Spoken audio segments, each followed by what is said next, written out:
The HBIC got robbed by the STD of NXT, and the Undisputed Era continue to fold. But before we talk about that, we're going to flash back a week. We're going to talk about Worlds Collide. We're going to talk about 2 Battle Royals, and then we're going to talk about NXT. Let's talk about it. It's burning down, it's burning high. When ashes fall, the legends rise. Alright, gonna try and keep this brief because I'm probably gonna tack it on to next week's NXT review. What's going on, everybody? It's your buddy, it's your pal, Phoenix, the YWC Reality Check, here with your Worlds Collide review for way back last week, May 1st, 2019. And the reason I almost didn't do a review for this is it's pretty basic. It's 2 Battle Royals. And what could I really say? Now, I watched it, and I thought, you know, it is what it is. I got spoiled on it before the end anyways. So there really wasn't much to say, but I figured, you know what, for the heck of it, I'll just throw it in there, because I am doing these, and I am, there's no sense in me skipping one week, especially seeing as the following week or something, there's a bunch of #1 contenders matches for the various brands, so this is not a dead series as of yet, and I mean, I can stick my 2 cents in on a Battle Royal. We started with the women's, and I don't know why every single piece of tech I have is flashing. I don't understand. I've got a camera, my tablet, my screen, my phone, everything's flashing. I expect it to ding any minute because, you know, we need to have that why is it ringing, why is that a thing. But we started with the women. There's NXT and NXT UK in this Battle Royal. There's no Raw, there's no SmackDown, and because there's no women on 205 Live, there's no 205 Live. But who we do have, and it was funny, because there's only 2 Battle Royals, and 2 Battle Royals don't take up a whole lot of time, every person got an entrance, which would normally bug me. But this is just access, this is just a little side thing, so it doesn't really bother me at all, and let me make sure that I got everybody that was involved in the Battle Royal. So we have Bianca Belair, Kacy Catanzaro, Tainara Conte, Deonna Purrazzo, Io Shirai, Jessamyn Duke, Marina Shafir, Jessie from the Mae Young Classic, who's apparently part of NXT, we just haven't seen her, Lacey Lane, Xia Li, Kavita Devi, Kaylee Ray, Mia Yim, Piper Niven, Reina Gonzalez, Vanessa Bourne, Aaliyah, and Toni Storm, your UK Women's Champion. Now, obviously, you don't have the NXT Champion, Women's Champion in there, you don't have the Raw and SmackDown Women's Champion in there because she's doing bigger things. Let's just be real for a second. You guys know me, you guys know my notes, especially for multi-people matches. So what I have here is some highlights. There's a lot that I missed, there's a lot that I wasn't able to fit in. These are just typical high points. We start off obviously with the typical Battle Royal mess. Piper Niven, being the biggest girl in the ring, no offense, was pushing a lot of people around, basically imposing her will on everybody around her. Io Shirai choking Mia Yim at the ropes. That's a match I'd like to see later on down the line. The Horsewomen eliminate Lacey Lane after double teaming her for quite a bit. Lacey Lane, I really hope they bring her up to NXT soon, because I really, really liked her in the Mae Young Classic. I knew she wasn't going to win, but whatever. Gonzalez starts stomping on Piper Niven in the ring. Now, they had a match a couple of weeks ago, was maybe a week and a half ago, when NXT UK was in Brooklyn. So that was basically at this Access, wasn't it? So that continues that. There's a 2-on-1 fight with, you know, young, perky Jessie from the Mae Young Classic taking on Jessamyn Duke and Marina Shafir, and she eventually gets eliminated. Gonzalez and Catanzaro battle in the center of the ring, and if you've seen Reina Gonzalez and you've seen Kacy Catanzaro, you know the size differential tells the story there. Piper Niven throws Kaylee Ray out of the ring, amusingly enough. Xia Li hits a mudhole stomp to Purrazzo, and I cannot read my writing for the life of me. Catanzaro and Belair trade some punches. This is the classic stuff you guys tune into me for, isn't it? Purrazzo eliminates Xia Li. Gonzalez eliminates Catanzaro after she does the whole handstand walk on the ropes bit. That doesn't work in her favor at all.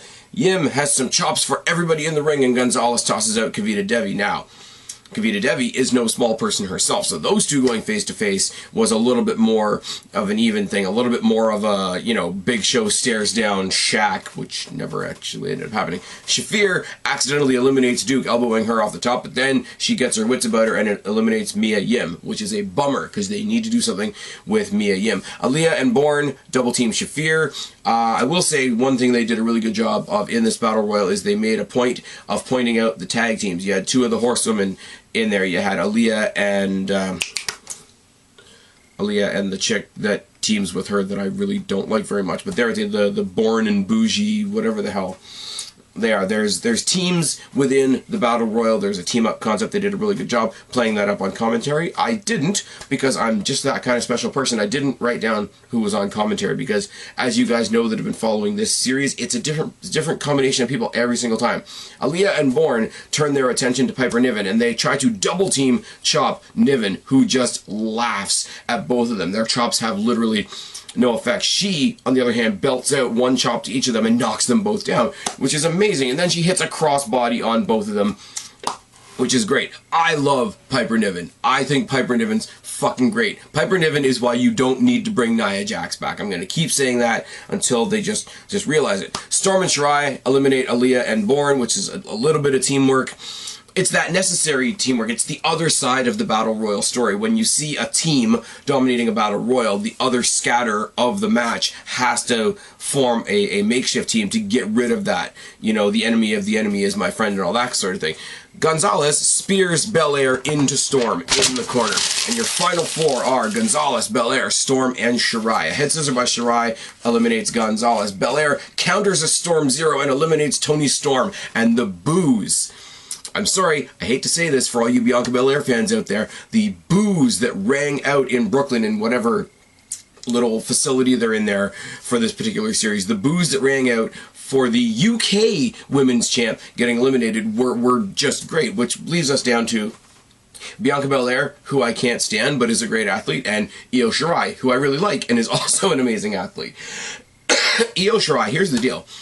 Io Shirai or Mia Yim need to be the next NXT Women's Champion. I'm just putting that out there right now. Bianca has had a lot of opportunities, has she not? That's another conversation for another day. Collar and elbow tie, but a boot and a trip by Io, followed by a 619. Forearm by Belair. They trade some kicks on the apron, but a gorilla press out of the ring by Belair, which was impressive. I will give her that. Gets Bianca Belair the win. Now, this is not like when they did the Worlds Collide tournament after the Royal Rumble, where, you know, the winner of the tournament gets to fight whoever she wants. The winner of the Battle Royal gets to fight whoever they want. Now, they haven't said anything like that, and I really hope they stay that way, because I don't think Bianca Belair is going to NXT UK, and I don't think she's coming up to the main roster, and she's had 2 kicks at the can for trying to get the belt off of Shayna Baszler. Now, I'm not saying that Bianca Belair can never be champion, but I'm saying if we give her another one, I know they just made the announcement for NXT TakeOver 25 coming up in June. That's not the one that's coming up here to Toronto that I'm going to be at. But just somebody else, if you want to eke out a couple of matches with Io Shirai and then have Shayna Baszler versus Mia Yim when they come up to Toronto for me to go and see. Sorry, I tripped on my words there for a second. I would absolutely love it. First of all, I love Shayna Baszler. Second of all, Shayna Baszler's going to go up to the main roster after the next Big 4 weekend. So, if she loses it to Mia Yim in Toronto after finishing out this feud with Belair, after having a brief feud with Io Shirai, drops it to Mia Yim. Mia Yim gets to be the rock star that she is. Mia Yim, I'm sorry to say this for people that don't like Lita, Mia Yim rocks quite a Lita vibe, does she not? Maybe that's why I like her so much. I really don't know. But let's switch over to the men. Now, the men have 205 Live inclusion because there's men on 205 Live and there's no women on 205 Live. So you've got 205 Live, NXT UK, and NXT proper represented by Arya Daivari, Drew Gulak, Humberto Carrillo, Ligero, Roderick Strong, Travis Banks, Brian Kendrick, Fabian Eichner, Joe and Mark Coffey, which is really cool. I wish they had thrown Wolfgang into the mix too. That would have been, you could have played up the team story even more. You got Matt Riddle in there. You got Blake and Cutler from the Forgotten Sons, Tyler Bate, Dave Mastiff, Eric Bugenhagen, Dominic Dijakovic, 2 Indian guys whose names I'm going to mess up, so I apologize in advance. Rinku and Soju. I really don't know. Big dudes, painted faces, the whole fucking deal.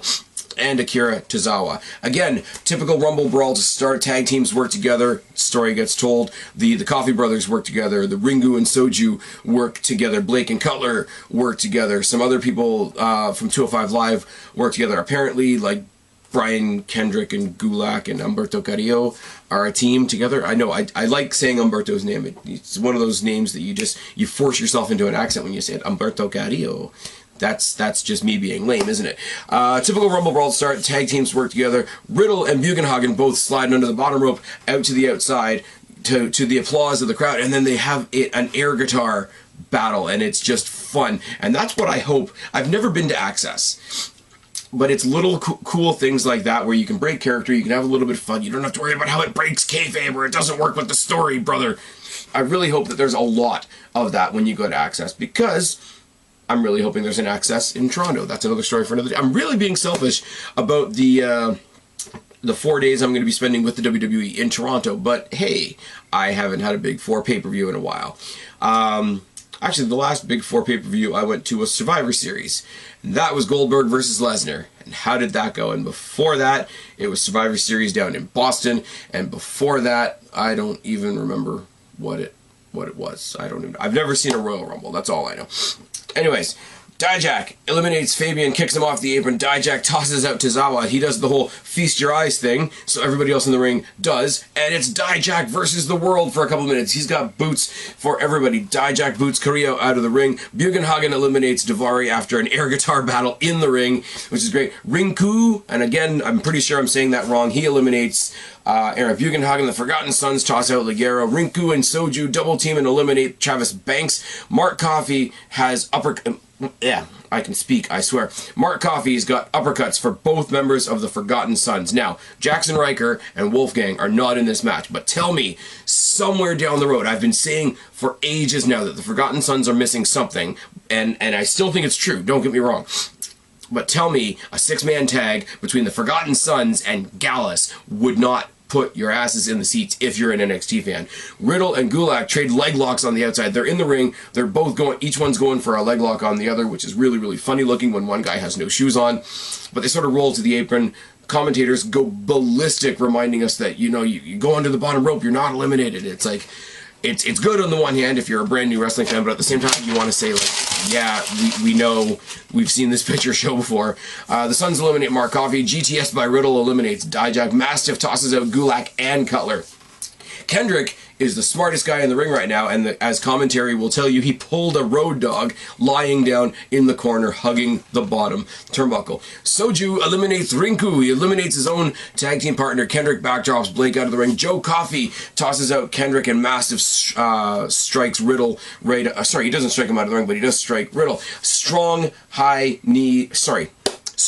hits a high knee, and high knees Mastiff out of the ring. Now, that's a little much. It's sort of like The Rock getting stunned out of the Royal Rumble. I get it. But Strong hits that high knee. Mastiff gets out of the ring. Mastiff was the tank of this match. And Mastiff is such an athletic motherfucker, too. And I don't want to do a whole size comparison thing, but the same way that Dave Mastiff impresses me is the same way guys like the War Raiders impress me. It's the same way that Killian Dane, if we ever find out where that guy is, impresses me. And on the other side of the coin, I hate to make this comparison without sounding like a dick, but it's why somebody like a Piper Niven impresses me. It's just, it's the Samoa Joe thing. It's somebody that size shouldn't be able to do stuff like they're doing, except they just do. Anyways, Bate tosses out Coffey, which makes me smile because Bate's the little tiny dude that can bench press all of us. The final four are Rinku, Strong, Bate, and Riddle. They triple team on Rinku and a backpack sleeper by Riddle. Rinku boots out Riddle. Bate tosses out Rinku, and your final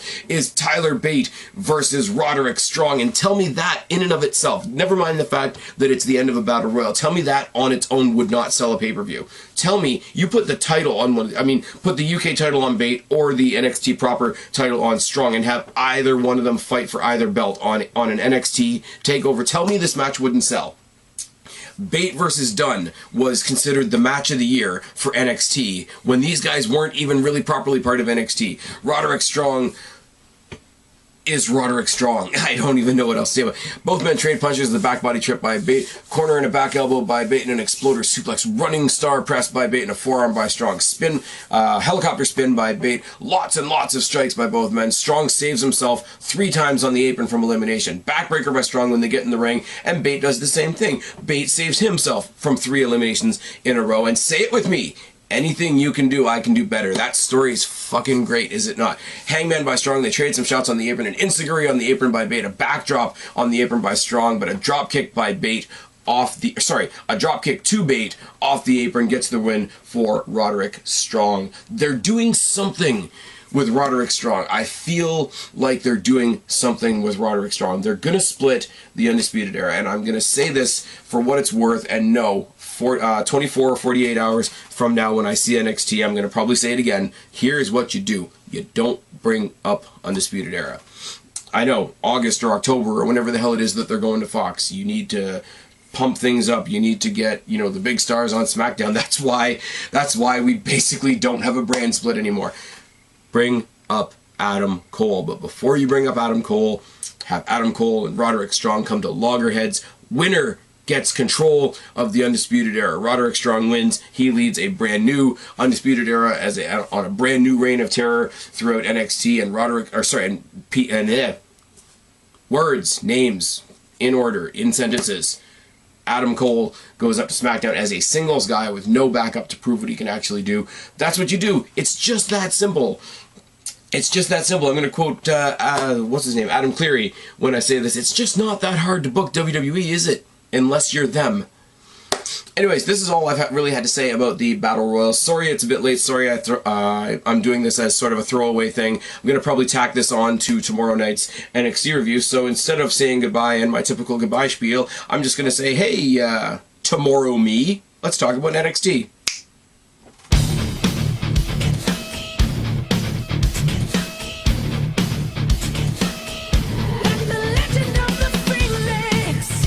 What's going on, everybody? It's your buddy, it's your past Phoenix, the YWC Reality Check, here with your April 8th NXT review. And I'm going to tell you right now, guys, it's a two-match card. YIM versus BIANCA BELAIR, and the main event.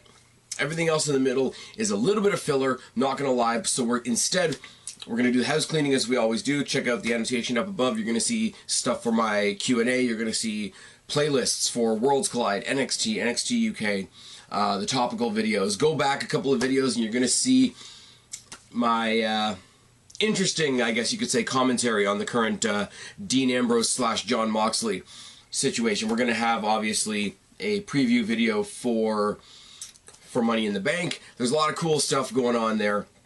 Worlds Collide, I don't know whether it's continuing after this week. I didn't see it listed. But if it does continue, I will continue doing it. NXT, NXT UK, you guys know the drill. One thing I want to touch on before we get into the actual show review tonight is the announcement. I don't know when the announcement came out. I saw it today. So whatever. NXT TakeOver 25 is taking place June 1st in Connecticut. That's the next TakeOver, which is kind of a bummer because I thought the next TakeOver was TakeOver Toronto, which I'm going to be at, obviously, because I'm doing the whole SummerSlam weekend thing. So it's a pro and a con. They showed a video on WWE.com of Triple H being interviewed by one of the talking heads backstage. I don't know which one, and I don't really care, to be quite honest with you. Talks about how great it is that, you know, we've done 25 takeovers, and he even addressed the crowd, because, you know, there's people in the audience that are going to be, well, technically it's 26, but he says right now, Arrival doesn't count, because it wasn't a takeover. So this is what we're going with.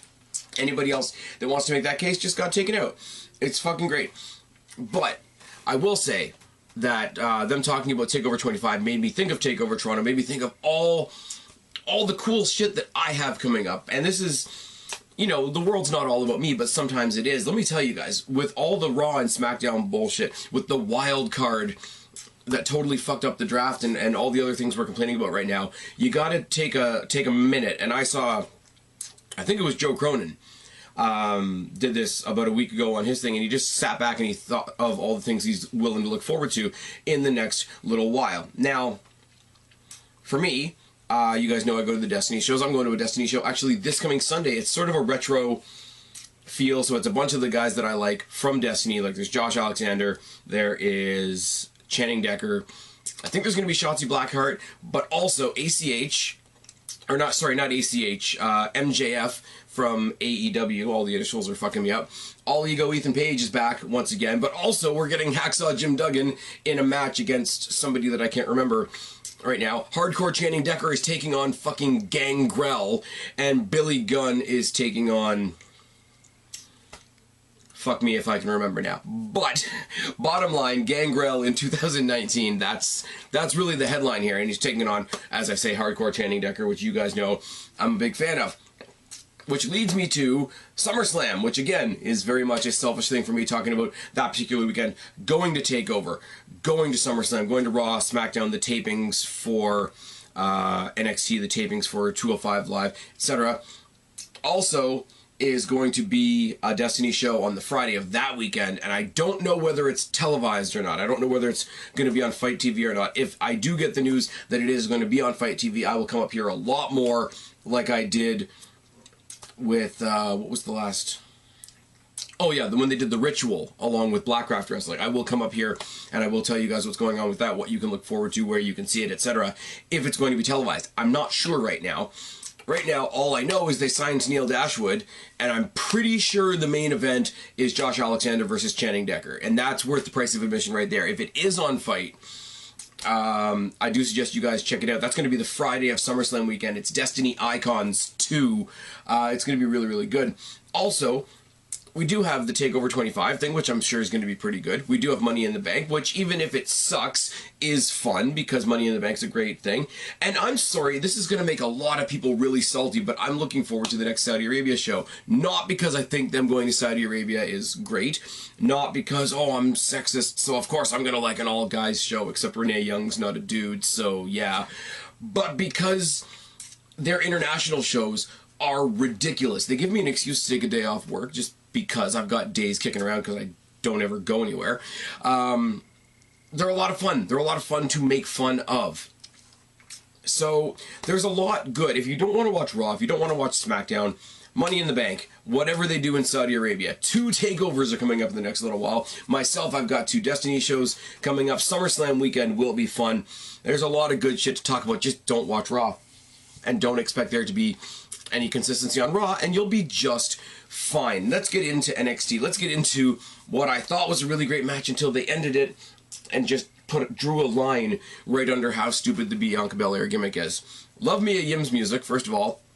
Love even more the loud Mia chant at the beginning of this match. Collar and elbow tie up, a snapmare by Belair. Arm drag by Yim, who blocks Belair's arm drag. She goes for the arm drag. Belair goes for an arm drag of her own, and you guys know me. Anything you can do, I can do better. Great story. Even better story when Mia Yim's like, nah, fucker, you're not getting it. You don't get to tell that story. That's okay, too. There's a double drop kick spot, a hair takedown by Belair, ironically enough, because she's the one with the big hair. Drop kick by Yim and a low ankle pick and a trip. Pele kick by Yim and a mudhole stomp by Belair. A seated cravat by Belair. I will say when Belair does the cravat, it does look pretty deadly. I will give her that much. Body shots by Yim, an inverted buckle bomb by Belair, so Mia Yim goes face first into the top turnbuckle. She just follows it up with this thing where you think she's going to do something really great, and she just randomly like shoves her on her butt like a 5-year-old on the playground. I wasn't really a fan of that. Drop toe hold by Yim and a mounted headlock body scissor combination. A snapmare by Yim. Clotheslines, double chops. We get this great sequence of a corner cannonball, a tarantula, and a knee lift by Yim. They go through a lot of different pinning reversal sequences, and some of them, I will admit, for both of them, were a bit messy. The reversal was a bit messy. You know what's even worse, though, is Bianca Belair taking the stupid ponytail that she's got, wrapping it around the turnbuckles, wrapping it around the second rope for leverage, so that she can get the pin on Mia Yim, who I'm pretty sure was in the ropes. Anyway, now that's a botch. Now, how close they were to the ropes, as far as Mia Yim's shoulders being down and how the line of the rope may have been broken, that's a simple botch. I can forgive that. What I can't forgive is the logic of, I'm going to tie my own hair to the ring rope so that I can beat you. Mia Yim should be going after Shayna Baszler. I said this at some point. I think I might have said it in the Battle Royal review. I think I might have said it somewhere in Worlds Collide as well. Mia Yim should eventually be the new NXT Women's Champion. You got to play this story out with Io Shirai, and we're going to get to that, and that's fine. And Io Shirai's great too. If they put the belt on her, I won't mind at all. What you need to do, and at least by TakeOver Toronto, is you have to put Mia Yim in a situation where she gets that belt. Either Io Shirai wins at TakeOver 25, Baszler gets her rematch. Mia Yim inserts herself in triple threat match. I'm all good with any of that. I haven't read the spoilers. I'm just not doing that right now. Although, I will say, apparently starting with the next set of tapings, we're replacing Percy Watson with Beth Phoenix on commentary, and that's going to be fucking great. Percy Watson is fucking useless, is he not?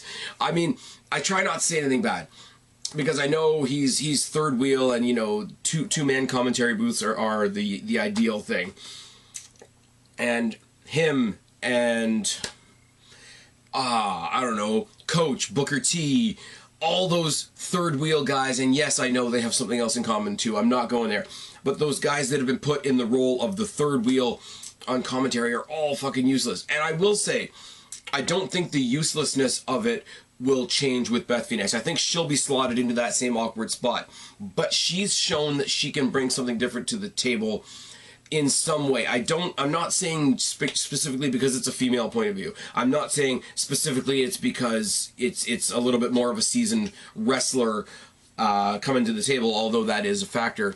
She just does bring something. She was part of the Evolution pay-per-view. She was part of the second Mae Young Classic, I believe. She's done guest commentary on other things. She was a guest commentator when we crowned the first ever women's tag champs. She's done it, and she's done okay. I will not exaggerate. She's not spectacular. She's not blowing us out of the water, but she's no worse than Renee Young, and I love Renee Young. You guys know that. So that's going to be a lot of fun. We go to 2 video packages in a row. We have security camera footage of the back door of it's either Full Sail or the Performance Center. They don't really specify, but basically it's the Forgotten Sons with a 3-on-2 beatdown on the War Raiders, who NXT are now calling the Viking Raiders, which just punches me in my soul a little bit. They do the Eric and Ivar thing, and it's just, we're acting like nothing's changed, and it was always that way, and it just wasn't, and it makes me sad. And you guys wonder why I don't review Raw and SmackDown. You wonder why I don't want to come up here on camera and look like a fucking retard, like somebody like JD from New York having an absolutely fake meltdown while he's watching Raw. It's just, Raw's dumb, so don't watch it. I know you don't want to go out and get a real job, but like, why? I have a real job. That's why I'm not making any fucking money here.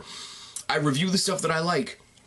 NXT, NXT UK, Worlds Collide, the Cruiserweight Classic, Mae Young Classic 1, Mae Young Classic 2, the Dusty Classic, if they ever decide to make that a separate thing for the tag teams. I'm going to review the things that I like. I do the previews for pay-per-views instead of reviewing them because I like doing them. I like getting together with Kristen, Guapo, in the past, people like OKFave, even back in the day when I was doing shit with Vocal Aggression and Delexman and Preston, I was doing the stuff that I like. I do the topical videos. I do the Ambrose video. I'm not going to lie. It looks like I'm losing my shit in that video, or it looks like I've gone off the deep end a little bit in that video. I had a lot of fun doing that video. Why the hell would I review Raw and SmackDown? Why? Why would I do it? Why would I come up here just to be angry? Now, NXT, occasionally, does some stupid shit. Like, we just talked about the ponytail thing with Bianca Belair. My frustration with Bianca Belair isn't that she sucks. It's with the fact that she doesn't suck, but her gimmick does. But that's one element of one character in one match in an otherwise pretty damn fantastic show. So take the 1%, acknowledge the 1%, and then go on to enjoy the good shit. When I go to the show on Sunday at the Retro event, there's probably going to be a Stone Rockwell match, which means there's going to be a lot of goofy comedy stuff. Now, is that 5-star Dave Meltzer material? Absolutely not. But it's fun. NXT is fun. Why would I review Raw and SmackDown? That was a tangent, wasn't it? JD's an idiot, isn't he? Married Marks are idiots. Watch good people. I'm just going to say, even if you don't watch me, watch good people. Watch Wrestling Jesus. Watch Joe Cronin, OKFabe, Jake DeMarco, any of the guys in Wrestle Culture, the Simon Miller podcast, you know, the Taz thing, whatever. Watch good shit, enjoy fun shit, listen to other people that are at least trying to have a good time. I don't know why I got onto that. We're supposed to be talking about NXT. Don't want to talk about any more negative shit anymore.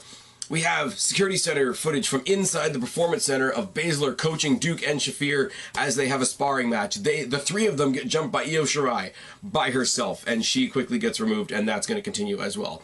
The Viking Raiders, yeah, that's where I went off on the tangent. The Viking Raiders are going to be on NXT next week, and I guess they're going to address the Forgotten Sons. That's wonderful. Io Shirai and Baszler, their thing is going to continue. Hopefully they fight at 25 so that Mia Yim can get her shot in Toronto. I've been over all of this already. Spaz, shut up. You're getting repetitive. That's what you need to say to me. Raul Mendoza versus Riddick Moss. I don't care. Mendoza won. Moving on. We see some highlights from last week from Kushida's debut against Cassius Ohno, and I cannot stress this enough. I said it before and I say it again. I like this guy so far. I've seen all of one match. That is the entirety of my Kushida fan experience, is seeing him last week, figuring out that he's a great wrestler to watch. He's fluid as fuck. He's got a cool entrance. He's got a Back to the Future thing going on, and I like it so far.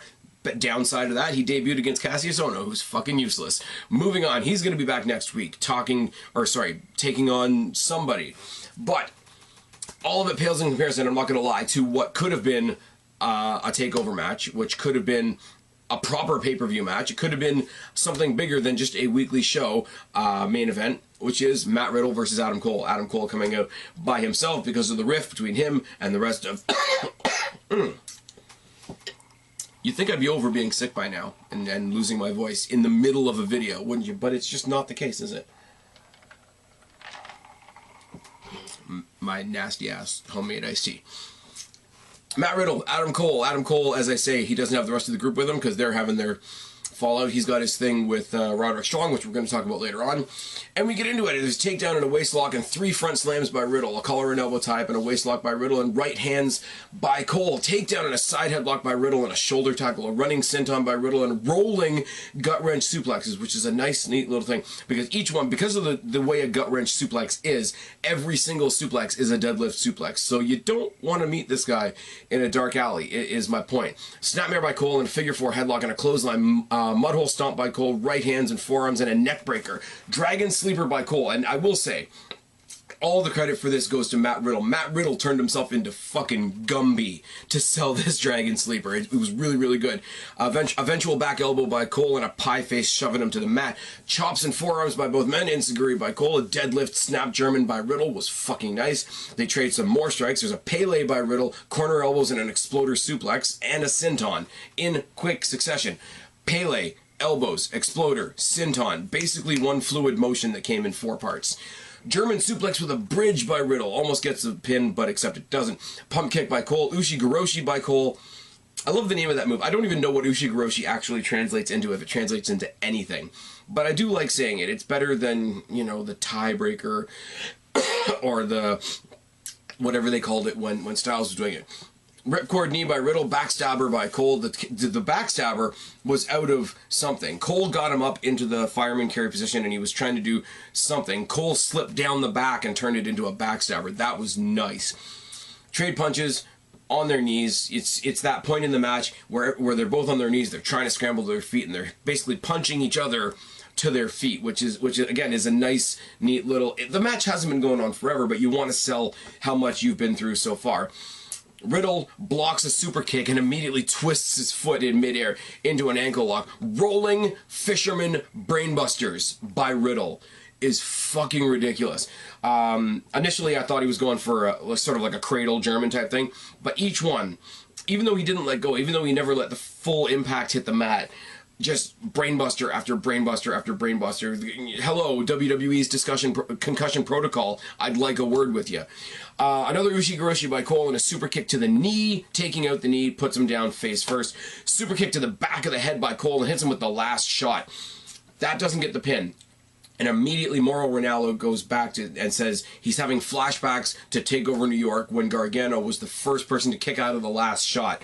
I mean, I know Mauro Ranallo is over the top a lot of the time, but that's some fucking fantastic storytelling on the fly by Mauro Ranallo. Lost my place. Obviously I did. Enziguri by Cole and a high knee by Riddle. GTS powerbomb and a knee strike by Riddle. Again, in quick succession. GTS doesn't even give him a minute to feel the effects of the GTS. Immediately loops him up and drops him in a powerbomb. Immediately picks him back up for the knee strike. Strong is on the outside. Tries to get... Cole pull him out of the ring and try to help him out. He gets a kick in the face from Riddle for his troubles. Back in the ring, Cole hits a super kick, but Riddle bounces back up from it to latch on the Bromission like a fucking leech and gets the win. He fucks off. He celebrates the win. The crowd loves it. The crowd's chanting, bro.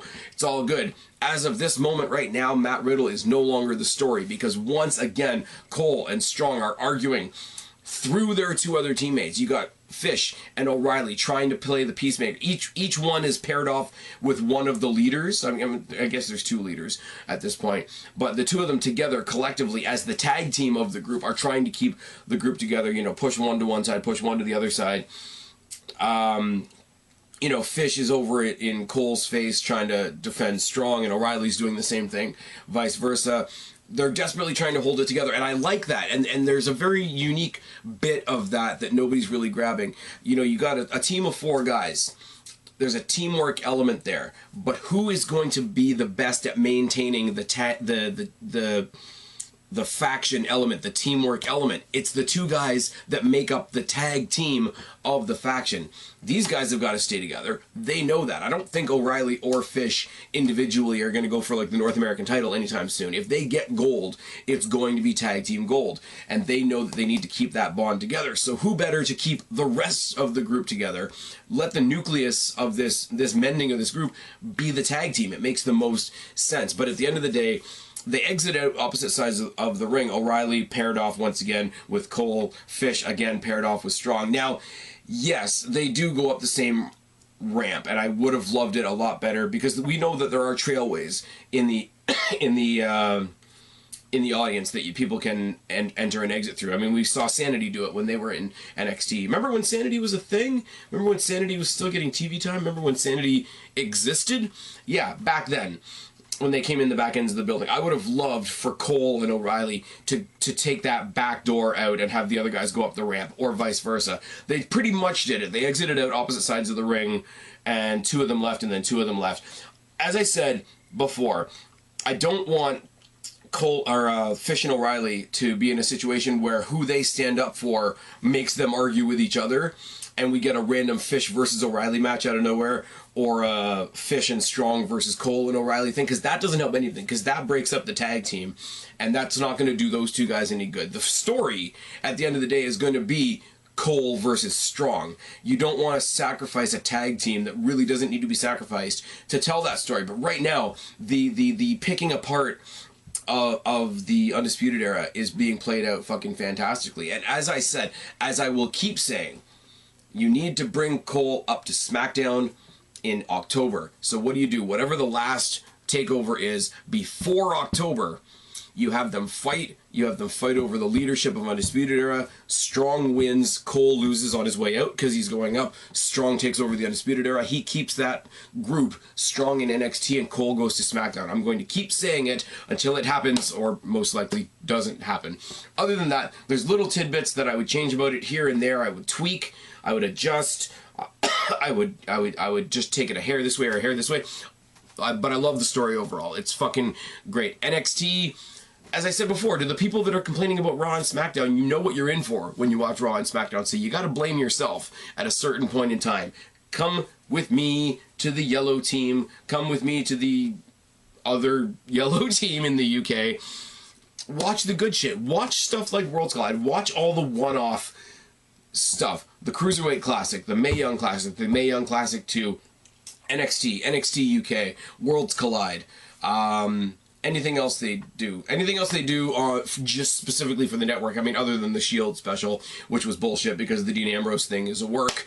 But that's something you want to go check out my previous video if you want more on why the Dean Ambrose thing is definitely a work. But I'm done promoting myself for the evening. I'm done talking about NXT. I hope you like this. I hope you like my conversation bit at the beginning about the Battle Royals in the Worlds Collide series. And yeah, once again, I've run out of things to say other than I've been Spaz, your YWC Reality Check. Subscribe up there, talk down there, start a conversation. Keep all these conversations going. Don't be a stranger. I'll talk to each and every last one of you later. But for right now, I am tagging out. Bye, guys. Don't shine if you're a freak like me. Don't apologize. They can hold you down. You were born to rise. It's our time now to come home. freak.